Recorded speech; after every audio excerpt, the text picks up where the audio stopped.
Welcome to Cleveland Real Estate Investor. On this podcast, you will hear about every aspect of the real estate investment business. We will talk to rockstar investors about their businesses, how they built them, where they came from, and where they're going. Who am I? I'm Joe Lieber, and I've made millions of dollars in the real estate investment business over the last 20 years. If you're ready to hear the good and bad from a guy who's learned this business from the school of hard knocks and get educated by some badass entrepreneurs, then put your helmet on, strap on your chin strap, and let's ride. Yo, hello. Welcome to the first episode of Cleveland Real Estate Investor. So I thought I would take this first episode to introduce myself, tell you my story, and kind of, the reason why I'm doing this, and started to launch a podcast. So thanks for tuning in. This podcast is called Cleveland Real Estate Investor. It's all about things in Cleveland. For now, at least. I mean, that could change. We might interview people and things like that. But I wanted to start a podcast because I have a lot of experience in this business. I started investing in real estate in 1997, and I've definitely done my time. I've been in many different market cycles, and I've learned a lot. And I feel like this is an opportunity to kind of give back and educate a little bit. That seems like the natural progression for most experienced people. They learn it, they do it, and they end up giving it back. So that's my intention. Obviously, everyone has a strategy with a podcast or things like that. And I do too. Maybe you're a wholesaler and you need an outlet for your deals. Well, I'm actively buying houses. Maybe you're trying to get into the business and you need private lending. I lend money. Maybe you're a private lender, want to lend money. I mean, there could be a situation where I might want to take some private money and joint venture on something. There might be multiple situations. Maybe you want to flip a house and learn and need a buyer. I have turnkey buyers all over the country that want to buy investment real estate. So that's kind of my reason for doing this, just to get out there a little bit. People know who I am, try to make impact and things like that. So I'm going to take you on a little journey, little story. So sit back, relax, or keep pumping harder on your elliptical. That's what I do. and I'll tell you the story about Joe Lieber, and who cares? Who really cares, right? So 1996, I'm 17 years old, and I'm sitting in my bedroom at my parents' house. And if you remember late night TV, there was like Carlton Sheets and Russ Whitney. Those were the guys, man, in the 90s there that I remember, at least. I remember sitting there watching. As a young boy, 10:30 at night, Carlton Sheets' infomercial would pop on, and he's interviewing people about how they made a fortune in real estate. And there'd be a background of like a palm tree and the boat and the water. And that's interesting. It was interesting to me, even as a young kid, coming out of Cleveland, where I got a father who's in the manufacturing business, right? Dirty factory worker, and a mom who's, a secretary at the bank kind of thing. I wanted something different, right? And I'm like, how am I going to do this? And the only thing you're really trained, that's your board of advisors, is you're trained to, hey, finish school, get good grades, get a degree, and make something of yourself. But I even knew back then, like, that wasn't going to work for me. I didn't want to go get my business degree and get a job at the bank. I wanted to figure out a better way. And I even knew back then that was not going to get me rich. That was going to get me by, and there's a difference there. So that was my first thing that got me really excited. Was I would watch those infomercials. And I even actually bought Carlton Sheets' course, like probably a lot of us did. And I didn't really understand it, And if you have no board of advisors, so to speak, or no one to really bounce things off of, how are you going to put these things into place, especially as a young man like that? So the next thing that I remember was June 7th, 1997, graduation day from high school. And I'm sitting in the attendance there, and we threw our cap and gown. I remember my buddy looked over at me and said to me, well, what do we do now, man? Jeez, man, I don't know. I guess I'm going to go on and go to college. That's what my mom and dad want me to do. And he said, hey, look, dude, he's like, I got a job in construction and I'm making really good money. I said, well, what are you doing, brother? He goes, I'll start next week and I make $19.45 an hour. I was like, no way. No, not even possible. 18 years old, 97, $19.45 an hour, not happening. And at least I thought, right? So a week later, he stops by after work, mid-June, shows me his pay stub. I couldn't believe it. This dude grossed almost $800 for the week. I mean, it was all the money in the world to me. I was like, dude, you got to get me a job. You got to get me into this. So he tried. And I don't, to this day, I don't know. I didn't get the job. I don't know if he couldn't get the job or he just didn't want to give me the job. I don't know. Whatever. So I did the next best thing, though. Midsummer, when I realized this wasn't happening, I said, hey, man, look, you've got this pay stub and you can probably get financing.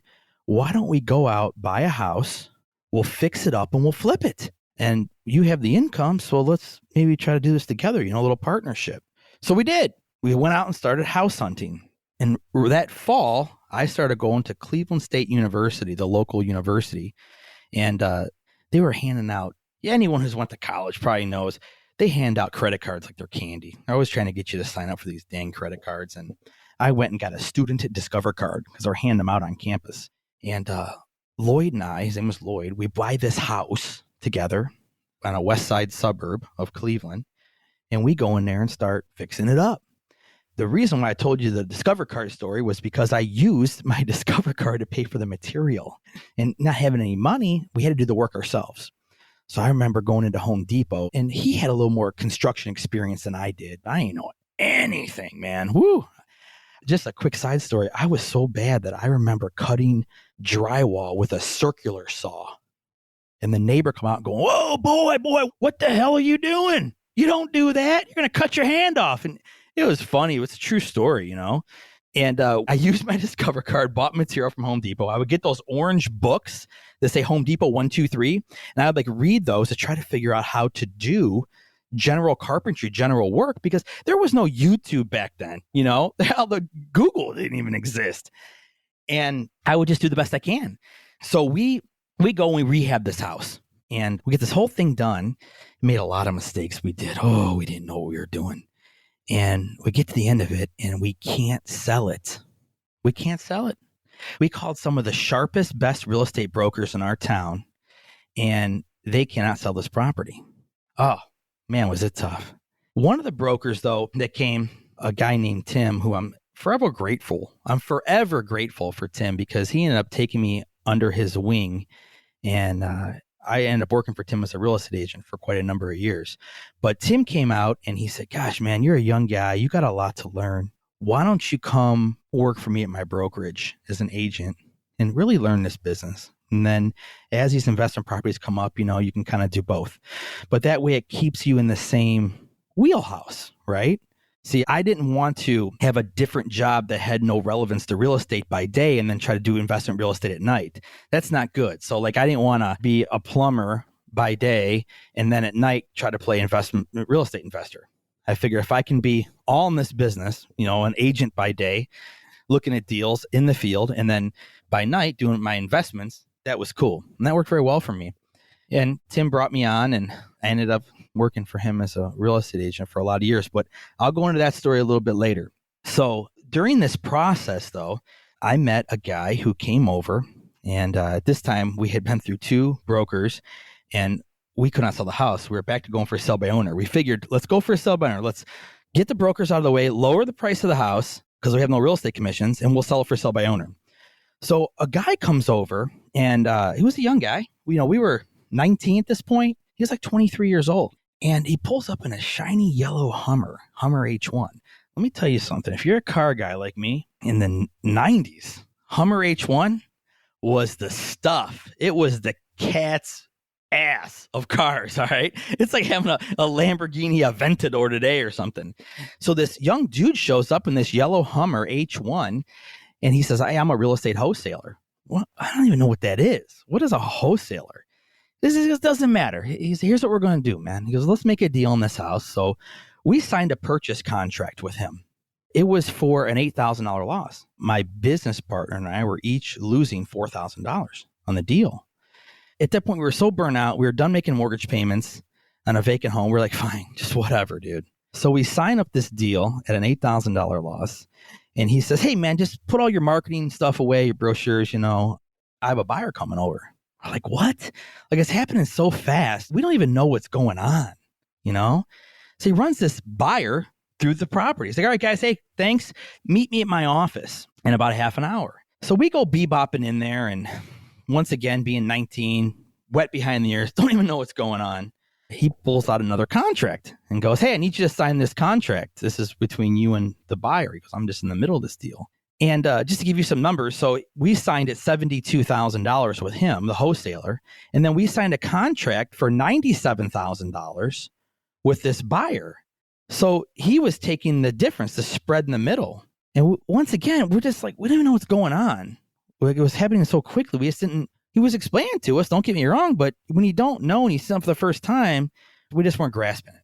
So about a month and a half later, we get a call from the title company. Hey, I need you to come in and sign closing docs. So we do. And we go in there, and I'll never forget. I'm not going to say the guy's name because he's still a dear friend and it's probably not cool to disclose all that. But I see the guy's name, blah, blah, blah, right on the settlement statement, and a net check to him of $21,700.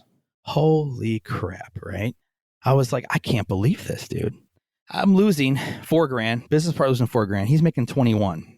So right then, my business partner looks at him and goes, I don't like your style. I don't like this. I'll sign these docs, but we're done. And he signed them, and he left the closing. I looked up and I said to him, I said, listen, sir, we're close in age, whatever. You might not know this. You might not even like it, but we're going to be best friends, whether you like it or not. And you know what? To this day, it's been over 20 years, and I talk to him almost every day. He's not only a dear friend, but a mentor, and he's been nothing but a class act and a great guy for over 20 years. And he taught me a lot of stuff in this business. And that was really my first experience, first couple years of getting into the real estate business. Then after that, things started to get crazy. At this point, I decided to go become a real estate agent and work at my friend Tim's brokerage. And I was going through that process and trying to learn real estate, really, traditional real estate sales, and just learn contracts and how a real estate deal flowed. It's very important to understand those things. So I did that. I learned a lot. I would always keep my eye on what other people were doing, whether it was other realtors in my office or it was investors. The thing is when you're selling real estate and you're 19, 20, 21 years old, you're really young, man. And, you know, it's hard to... Older folks that were buying property, you know, just the natural progression of life, they knew more stuff, and they could see, you know, a young man trying to make his mark, but wet behind the ears. And I sold houses. I just wasn't making a bunch of money. So I decided to keep going to the university here, Cleveland State, and I would sit in my broker's office and just take floor calls. Again, this is the time before the internet, really. And floor time was how real estate agents got leads. And I would just sit there and study my books and take floor calls. And I made money, you know, nothing really to speak of, though. And then one day, right around, I want to say it was the summer of 2000, it all changed for me. A friend that I went to high school with, just a normal dude, shows up at my office in a brand new Mercedes-Benz. And I said, wow, man, haven't seen you in a while. How you doing, dude? Like, what are you doing? You got a brand new Benz? I guess we got to talking. I found out he had a really nice luxury apartment. I was like, dude, like, what are you doing? He was a loan officer. I didn't really even understand what a loan officer was. I'm like, you mean a loan officer at a bank? No, he exclaimed. No, a loan officer at a mortgage company. And we charge commissions, basically fees to get people loans. I was blown away. You know, he's living this good. We're the same age. I think I might have been 21 at this time. And that was a big deal. So we hung out. He was back in Cleveland. He had lived out of state, and he was back in Cleveland. So we hung out, went golfing, and dude was living good. Like, I barely had the money to go golfing. And, well, let's get a couple beers and, you know, this and that, and paying for it. And I'm like, dude, what kind of money do you make doing this loan thing? He goes, well, last year, dude, he goes, I made $120,000. I'm like, no way. Like, that's all the money in the world, especially when you're 20. Hell, it's a lot of money now. And to do that in the late 90s, early 2000s, I'm like, dude, come on. So it was true. He pulled his W-2 out. He showed it to me. And that image is forever burned in my brain, just so you know. It was 119,768. I'll never forget it. I saw his W-2. I was blown away. So it didn't take much convincing for me to become a loan officer. Like, dude, I got to get my hands into this business. This is crazy. He was gracious. He was awesome. taught me a lot of stuff, and I went and did that. I did just that. I became a loan officer. Great thing, by the way, just a little side note. You really need to understand finance. If you're going to be in real estate, it really serves you in all aspects of life, but especially in the real estate business, you need to understand loan to value, CLTV, debt to income ratio, front end, back end debt to income ratio. You need to understand how that stuff works if you really want to be a successful real estate investor or whatever, just in real estate. So I went and did that for a number of years. I made really good money. I wasn't as good as Bill. That's my dude, by the way. I wasn't as good as him, but I did make good money for a 20, 21-year-old kid. It was pretty sweet. So during this time that I was making a living now, a real living, I started to buy rental property. And back then you could be your own realtor and your own loan officer, and you could sell yourself houses and finance them yourself. And you were constantly up on all the new products and programs the banks were offering, because these lender representatives would come into our office and say, hey, I can do a stated income, stated assets, no money down with a 620 score. And you're thinking, damn, investment property purchase? Like, I'm going to buy that, dude. So I started buying houses like that during this process. It was like free, right? Because I was getting the commissions if I was buying them off MLS, which I did a lot of, and no loan fees. And I started acquiring my stack, right? This went on a couple of years. And then one day, it all changed for me. I had a lender rep come in the office from a company called Argent. And for any of you who's been around the block for a while, you know what I'm talking about. And he said to me, hey, man, we can do 580 credit score, stated income, stated assets, 100% loan to value with a 6% seller concession. Now, just to break that down for people who don't understand the lingo, it means you don't have to show any income, no W-2s, no pay stubs. They're going to give you a loan up to $400,000, no money out of your pocket, and the seller's going to pay the closing costs. Whoa, right? Now you know why the mortgage crash of 2007 and 8 happened, right? Because of loans like that. So when that happened, though, I said, holy smokes, I had like 30 rentals that I bought. And I quickly realized I can sell these homes to my tenants, and they can become homeowners for the same amount of money they're paying in rent. So I quickly started smiling and dialing. Call, and the pitch, the talk was easy. I was like, hey, Mr. Tenant, you've been living in my house for a year and a half now. You're paying $800 a month in rent. You know, I'm in the loan business, and I can actually get you a loan to buy this home, and you can own it for the same amount of money you're paying in rent. How's that sound to you?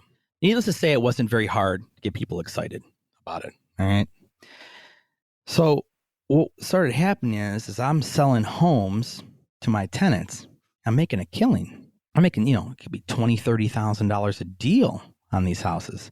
Banks are giving money away. Appraisals are coming in high. And it's a great service. People are owning homes for not much more than they're paying in rent. So I started doing this. And it started getting real darn exciting real quick. So needless to say, my stint in the loan business was coming to an end. And the reason why I was coming to an end is I had no passion for the business. It was a way to make money. And I can tell you this as I take these different paths in life and this journey, is if you're not passionate about what you're doing, don't do it. Do not do it. You're never going to make any real money at it anyways. You have to lead with passion first, and the money will follow. And I learned that way back in 2003. So started doing this and started doing more and more of it.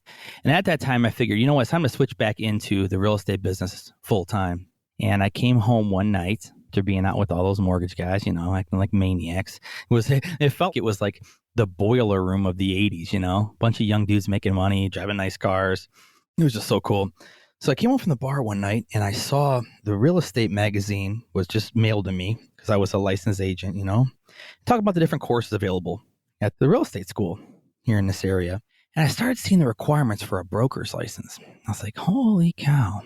I'm like, I think in just a couple of years, I might be able to get my broker's license. I fit all the requirements and this could be a good opportunity for me. So I started getting on that path, I took the required courses. I switched back to being an agent full time because those are some of the requirements. And I was waiting. I was doing my time, so to speak, to be able to get a broker's license. I thought, having a broker's license will give me some great control. I can scale a brokerage that way, maybe have something else going on there. And it's time to get out of the loan business. And that's exactly what I did. So 2004, late 04 happens, and I got my broker's license. Opened my brokerage, started with a couple agents. and started riding that whole train. Now, 2005, 2006, as we all know, it's like high times, right? I'm selling lease options. I'm trying to bring agents on board. Just running a million miles an hour. Just putting time everywhere and really giving 20% of my effort to every little thing I had going on, which, by the way, it doesn't work. Don't do that. That's an easy takeaway. Focus on one thing. Give it 100% of your effort. Don't spread your time out like that into 5 things and giving each one 20%, because guess what? It's not going to work. They're all going to be 20% and they're going to suck. So I was doing that though, and I'm trying to make my mark. I'm in my mid-20s here and we're trying to go. So then 2007 comes, March to be exact. March 2007, Lehman Brothers closes its doors. Well, what does that mean? What does that mean? Everything turned off like literally overnight. Like you couldn't sell houses, right? There's no money available to buy them. All that no income, stated assets, all gone. Companies are going out of business left and right. The media hype is even worse. And I'm thinking, what the hell am I going to do now? 2008, we're in the middle of one of the biggest mortgage crashes that this country's ever seen. And no one's making any money, including me. And I don't know what the hell to do. I got to figure out how to make ends meet. So I started to acquire more rental property. Now, it was a challenge to do that because there's no lending out there. And that was really the first time that I heard of private lending. I didn't even know what it was. I didn't realize that people, rich people who have money, and people do have money out there, they will lend you money to buy real estate. They love it because it's secured, right, by real estate. And usually the stuff's bought at discounts, because if you're a real estate investor, you should be buying discounted real estate, right? So who wouldn't want to make a loan on that? Everybody, apparently. Did not know that. I know that now. So I started to get introduced to private lenders, right?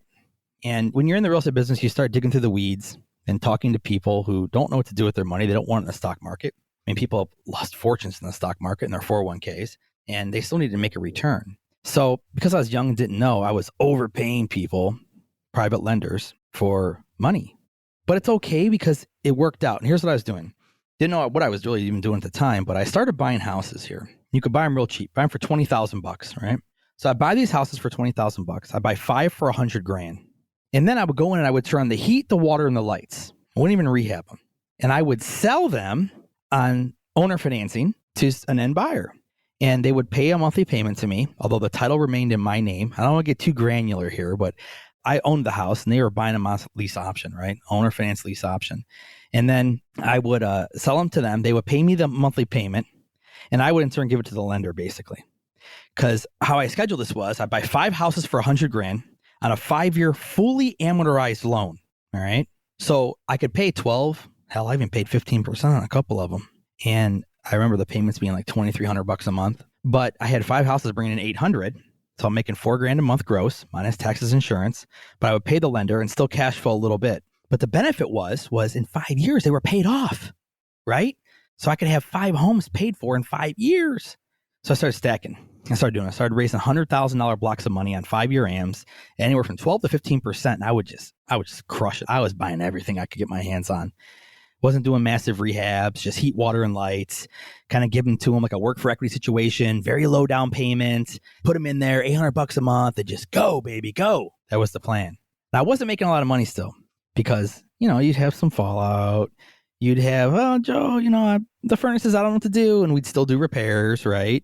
So I had to sell real estate. So I'm a real estate broker at this point. I got a brokerage, even though there's not a lot of agents, not doing a lot of business, but I would sell houses at night. So I work in my investment business all day. And then in the evening, I go out and I would sell traditional real estate, whether it's running buyers around or taking some listings, like whatever it took to just make ends meet, But at least it was all, once again, it goes back to that, at least it was all in the same business. I wasn't a plumber by day and doing this by night. So that's a great takeaway, by the way. So I go out and sell real estate at night, and did that for a lot of years. To be honest, But I kept acquiring. I started getting over 100, 150 houses, right? Mortgages, but I had these assets. Short term, the debt was going down at rapid pace. I was like, man, if I can just see through the forest, this is going to work out one day. It's going to work out one day. I know it is. And trying to stay positive because you're basically killing it, So that went on for a very long time.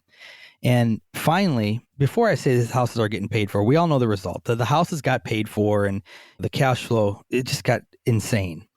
But before that, I started investing in my education. I never invested in my education from like the time I got in the business up until about 2012. I would always check out a library book or go to a RIA.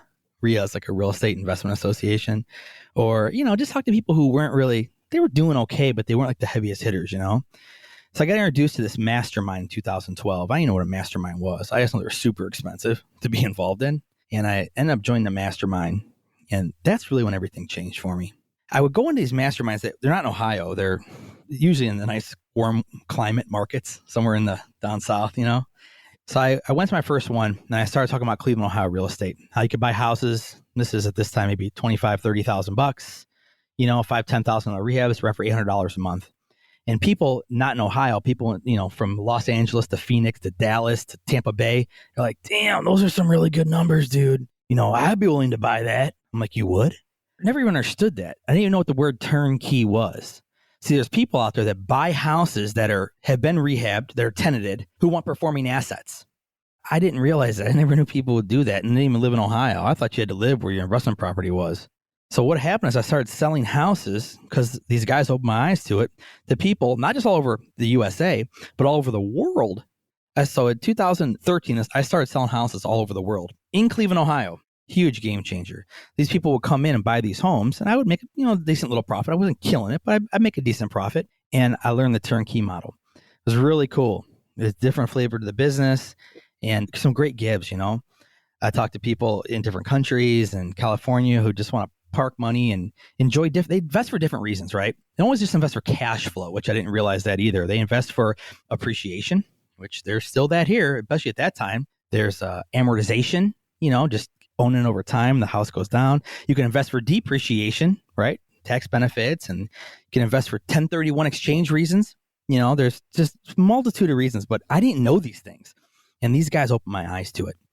So I started doing that. I started selling some turnkey while I was continuing to buy my steady assets, my homes I keep on short-term financing. And then it happened. So it finally happened.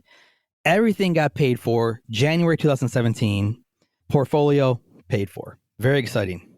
No debt. And I'll tell you what, it's a game changer. There's no doubt about that. So here we are, man. We're continuing to cook. We're still selling turnkey. I'm enjoying a real estate portfolio that produces a nice cash flow. Although I'll tell you what, I want to say this though, it's a lot of work, man. Real estate is not a passive investment. It's an active passive investment. And the minute you think it's going to be completely hands off, you're going to lose money. And you can run it like that, don't get me wrong, but you need to be involved. You need to keep your hand on the trigger just a little bit, just making sure things are moving along and progressing. Even if you're an out-of-country owner, same thing. You need to be on the trigger a little bit. Make sure you're getting the best pricing. Work with your manager. Let him know you're engaged, that he has your attention. Things like that, But, we kept cruising here, and that's it. So selling turnkey, got a bunch of rentals.